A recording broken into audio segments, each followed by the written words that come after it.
السلام عليكم ورحمة الله وبركاته. وعليكم السلام ورحمة الله وبركاته. أعوذ بالله السميع العليم من الشيطان اللعين الرجيم.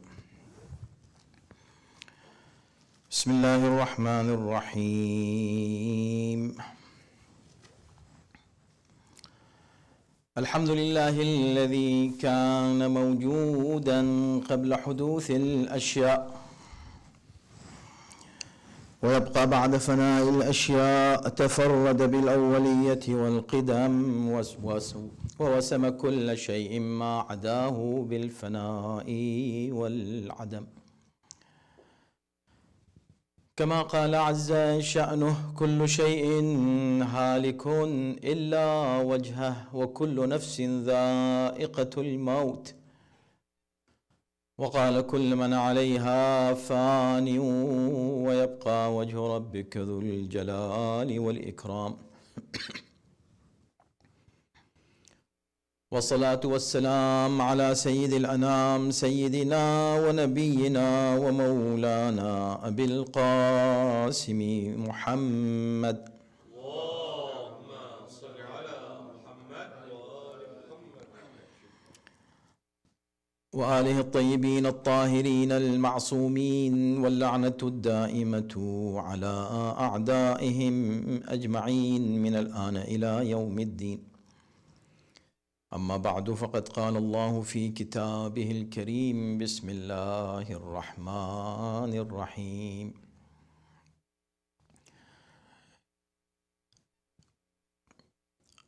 أما بعد، فقد قال الله: بسم الله الرحمن الرحيم. لا يحب الله الجهر بالسوء من القول إلا من ظلم. صلوات.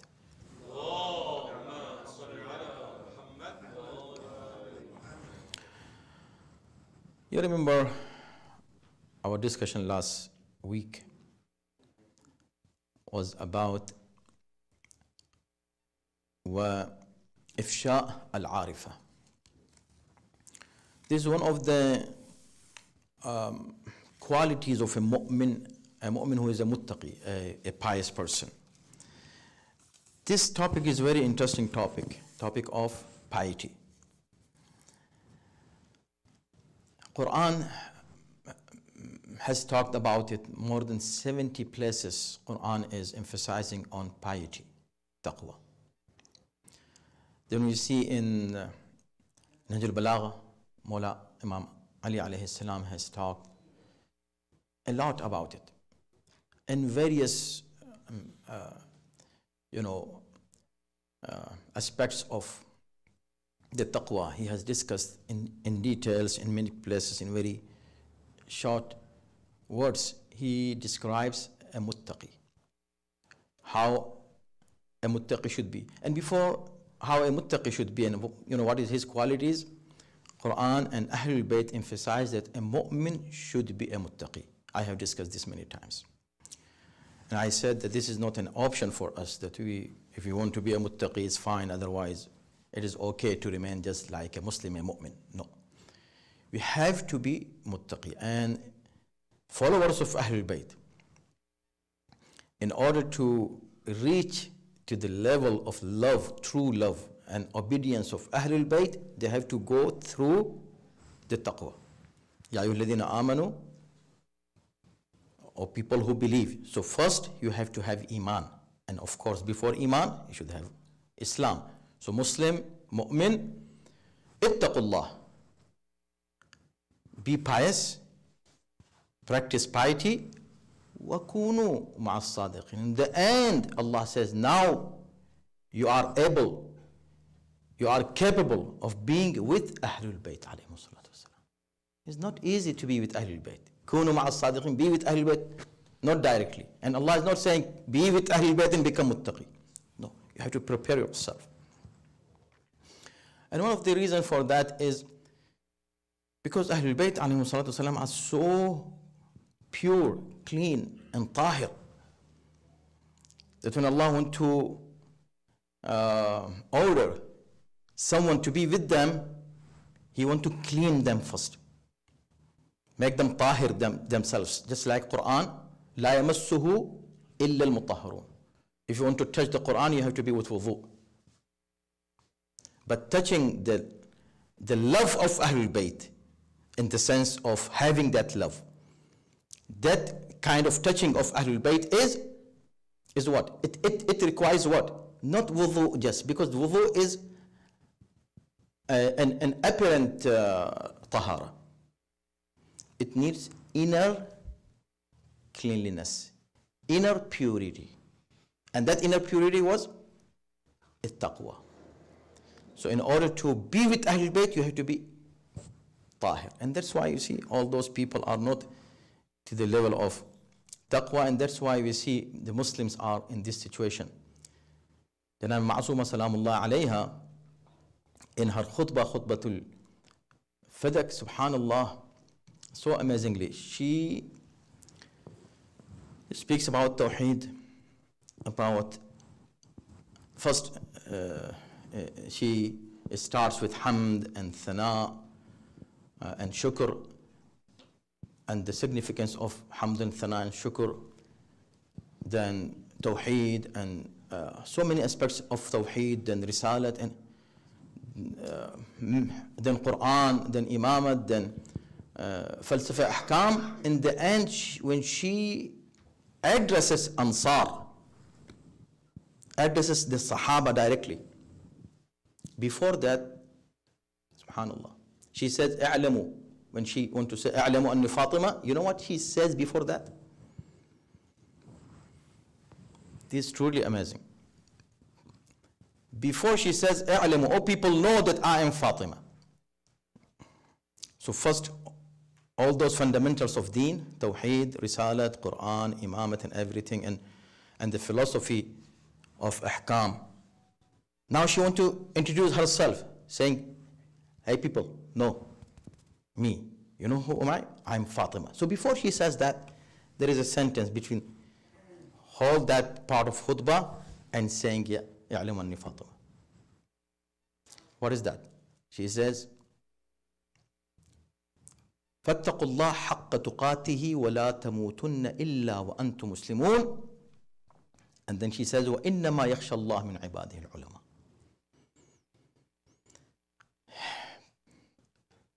Practice piety the way it should be. Practice the piety the way it should be. حَقَّ تُقَاتِهِ. It's not easy to become حَقَّ تُقَاتِهِ. A muttaqi, a real, true muttaqi, the way that Allah wants us to be. This actually Quran is part of Quran. She is using Quranic ayat. Ittaqullah. So first says Ittaqullah. After all those fundamentals of Islam, she is talking about taqwa, and then she says, but the problem is that not everybody can be a muttaqi. Innama yakhsha Allah min ibadil ulama. Only the people who have knowledge, they can be a muttaqi. If you have knowledge, you can be muttaqi. If you don't have knowledge, you cannot be muttaqi. When she said that, after that she says, now know that I am Fatima, which means a person who doesn't have taqwa, he cannot know who is Fatima. And the one who does not have ilm, he cannot know Fatima.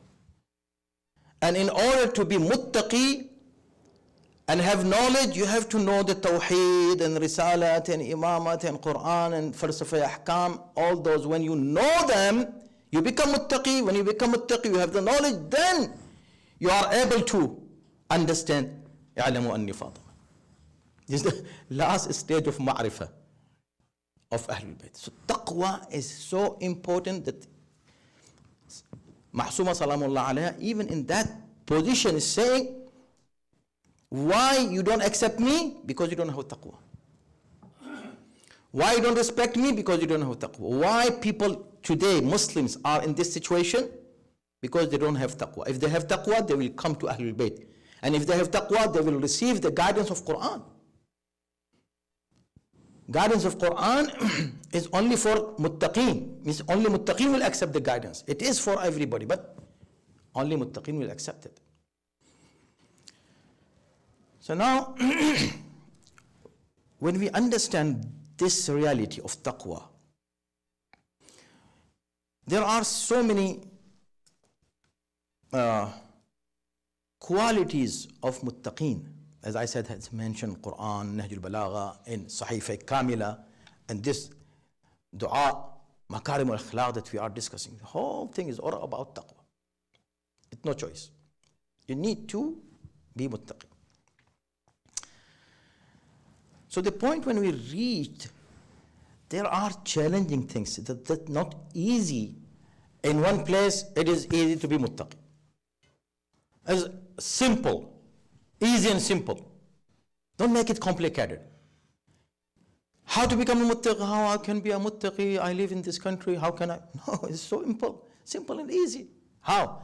Just don't do any haram. And don't give up and don't abandon any wajib. And you are muttaqi. Done. Next to this are levels of taqwa. Levels. Everybody has a special level of iman and taqwa.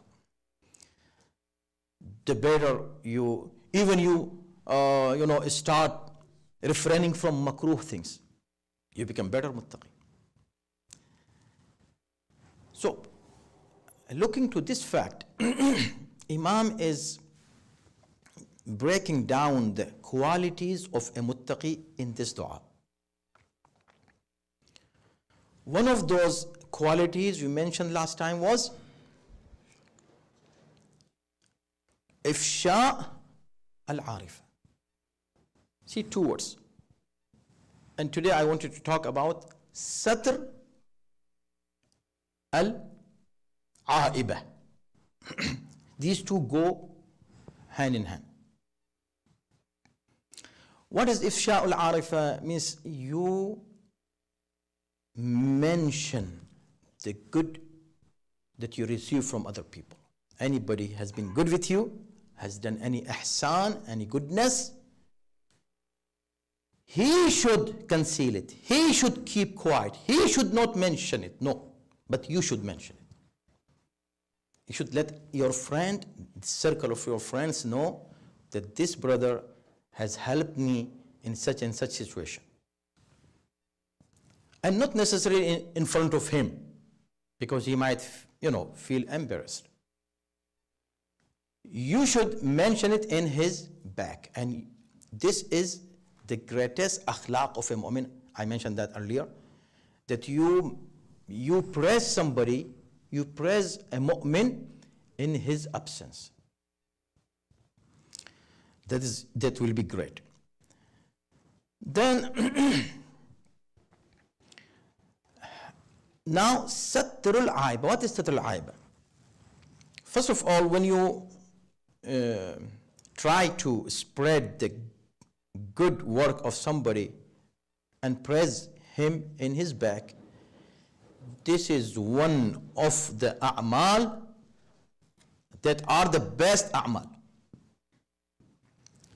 Mawla Imam Amir al-Mu'minin alayhi salatu is saying this. Because a person who reaches to the highest level of akhlaq, he can do it. He says, min ahsanil makarim. Min ahsanil. One of the best noble manners is what? Bathul ma'ruf. To spread good word about your friends. So this is totally opposite of spreading bad words. It is totally opposite of ghibat. It is totally opposite of doing, buhtan or such things. Now, Imam saying, وَسَتْرِ الْعَائِبَ. Oh Allah, give me the tawfiq to conceal the shortcomings of people. So one part of it is what? Akhlaq is to spread anything you receive good from your brother in Islam. Remember that very beautiful saying of Mawla Amir al-Mu'minin alayhi salatu wasalam, when he says, إِذَا صُنِعَ إِلَيْكَ مَعْرُوفٌ فَانْشُرْهُ. When good has been done to you, spread it. But if you do a good to somebody, just don't mention it. Allah will let people know what good you have done to them. And one more very beautiful saying is this: أحيي معروفك بإماتته. You want your good work to remain alive, you kill it. How kill it? Means just forget it. When you forget this, your good work will remain forever. But if you start mentioning it, you're losing it. Not necessarily that will remain.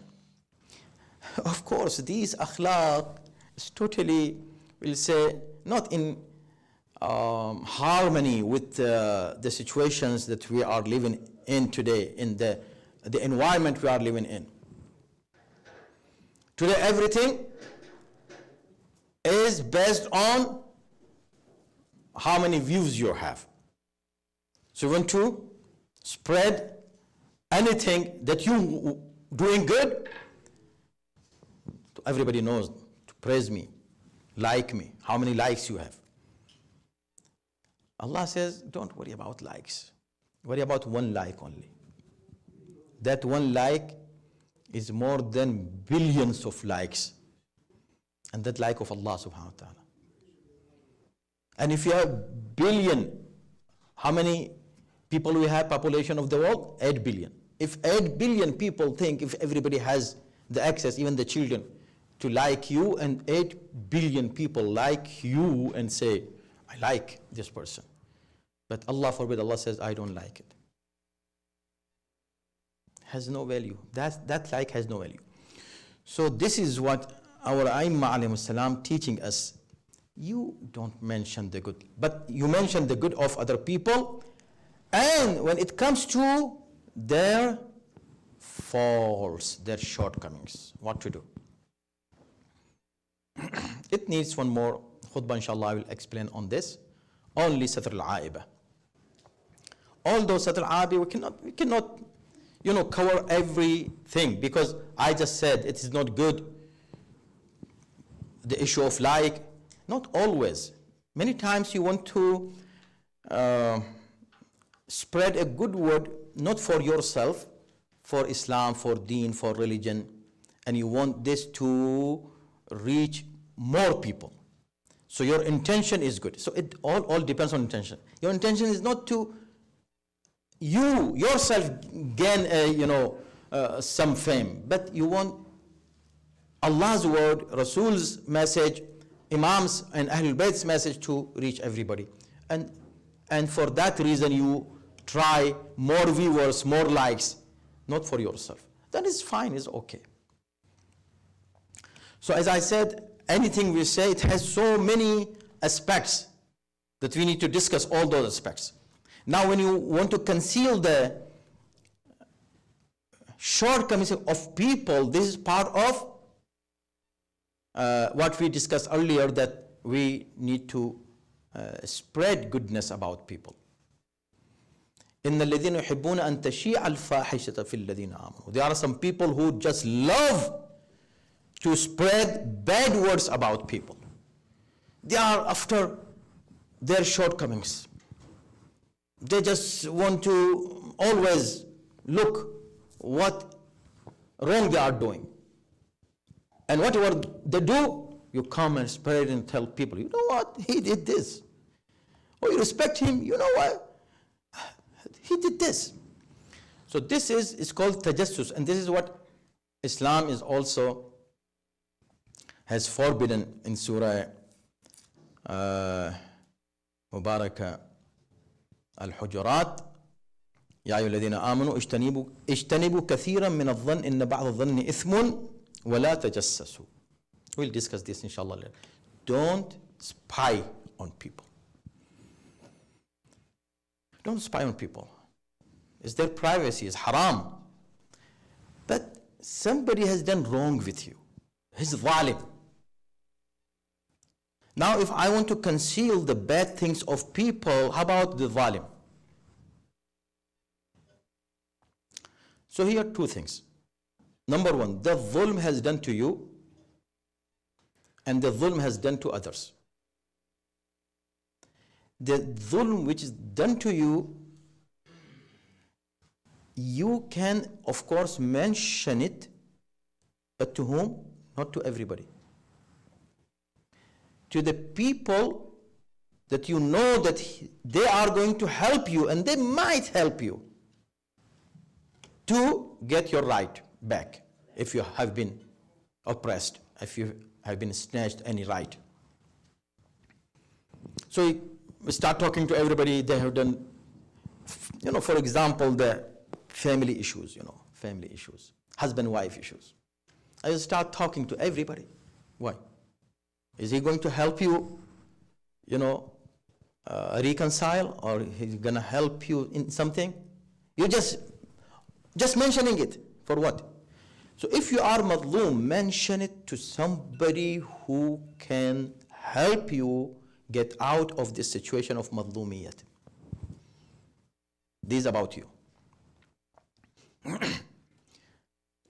لا يحب الله الجهر بالسوء. Allah does not like speaking evil about people except the person who is oppressed. He can talk against his zalim, but only when he knows that it is going to help. How about the zulm of others? Somebody is doing zulm on other person. In that situation, you cannot keep quiet. There is nowhere it is recommended to keep quiet that a brother is doing zulm on another brother. You speak. So Allah wants the entire environment to be established on justice. In the family, for example, there are so many issues in the family. Somebody has done wrong to you, and now it is recommended that you don't speak against him so much, except, of course, you can talk because you are madloom. But originally, Islam wants not you, others should talk. This way, then no zalim will be encouraged in the future to do the same zulm as he has done to you to other people. But when the family members are quiet, then the zulm will spread. And this same happens in the whole world today. Why Imam Ali said, Kuna lil-zalimi khasman. Always be against zalim. The time is over and it needs more explanation, but very quickly, Imam gave the drink that was brought for him to his killer, to the murderer. He said, you drink it. Why? Because he was zalim to him. But Imam never gave any drink to the zalim of other people ever. Rather, he was very tough against them. Here is the seerah of Ahlul Bayt. Have you ever heard that Imam Hassan, he came and was very nice with the killer of Imam Ali? Imam Hussein was very nice with the killer of his father? No. Imam Ali was nice with the killer of himself, him. But he was very tough with the zalimeen of other people. The same we should apply this seerah in our life. If we see somebody is doing dhulm on us, is okay. We should not make it a big deal. Try to do sabr. Or, of course, you have the right to take your haqq back in whatever manner you can, remaining within the parameters of justice. But other people should talk on your behalf. That environment should be, that culture should establish. That people should talk on your behalf. This way, you will get your right, and nobody else will be victim of such dhulm in the future if we have this culture of speaking. Right? So, Satrul Aiba has so many fiqhi masail in it. Just like ghibat. Ghibat is haram, but again it has so many fiqhi masail in certain places. It is recommended, in certain places it becomes wajib to do ghibat. But it's not, it will not called ghibat, the term will change. So many things. So we have to educate ourselves about akhlaq, and especially social akhlaq and social manners. And this is what Imam alayhi salam through his dua. Ya Allah, give me tawfiq that if somebody has done good to me, let me spread it to people. And if I have done something, let me I forget it. Oh Allah, give me tawfiq to conceal, to hide the shortcomings of people. So these are high levels of akhlaq that Imam is teaching us through his dua. May Allah subhanahu wa ta'ala give us tawfiq to follow the teachings of Quran and Ahlul Bayt alayhi salatu wasalam. إن أحسن الحديث وأبلغ الموعظة كتاب الله أعوذ بالله من الشيطان الرجيم بسم الله الرحمن الرحيم والعصر إن الإنسان لفي خسر إلا الذين آمنوا وعملوا الصالحات وتواصوا بالحق وتواصوا بالصبر.